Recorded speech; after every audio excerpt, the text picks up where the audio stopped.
Now let's pull off our serpentine belt. Right there is our belt tensioner. It's a 19 millimeter. I'm gonna use a socket with a long breaker bar, and we're gonna turn it clockwise. Turn it nice and slow. There we go, it bottoms out. Take our belt off. Perfect. And just slide it off the rest of the way. We're gonna tackle our alternator next. Before we do that, we'll go ahead and disconnect our negative battery cable. It's just a 10 millimeter. And we'll tuck that aside so it won't remake contact. I'm gonna reposition you for the alternator. We're gonna disconnect our VVT solenoid connector. Should just be a pinch and pull. That one's having a little trouble. I'm just gonna take a little angled pick and get it from the front side and just lift up on that tab. There we go. Got our alternator plug here in the front. Pinch and pull. Again, I'm gonna use the pick just for a little assistance. There, got it. Little retainer on the front. Just like on this side, there's a little tab you wanna push. That'll unlock it or release it, and you just pull it aside. Our last is this gray connector here. It should be a nut underneath. We'll just pop this away. There we go. 10 millimeter nut. I'm just gonna put the nut right back on so we don't lose it. I believe that's it for all our electrical connectors.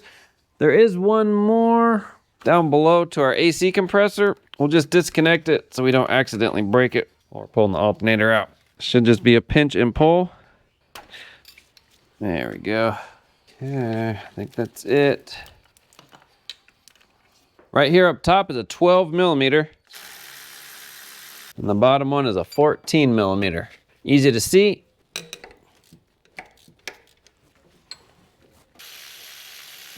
Our whole alternator should be able to wiggle out. There we go. And then out the side here. Whew. Before removing the water pump, we have the option to pre-drain the coolant. I haven't pre-drained the coolant because it'll all come out when I remove the water pump, and that saves me a step. That's it. Everything else are perimeter bolts, 10 millimeter. Be careful using your electric ratchet so it doesn't get wedged while you're backing it out. See if it'll just wiggle loose. There we go. Nice.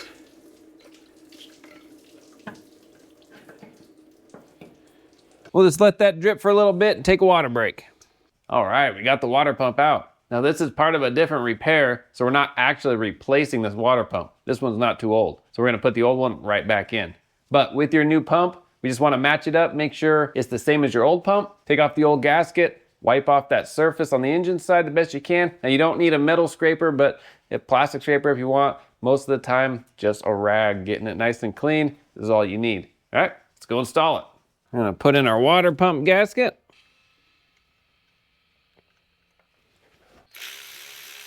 Nice, got the water pump installed. When you are ready to torque, all the 10 millimeter bolts are 10 foot-pounds. With our alternator, we're gonna set this back as well. We'll put our bolt back through, put on a few threads, and we're just gonna tap on this with a hammer. Let me get it real quick. Set it on something solid.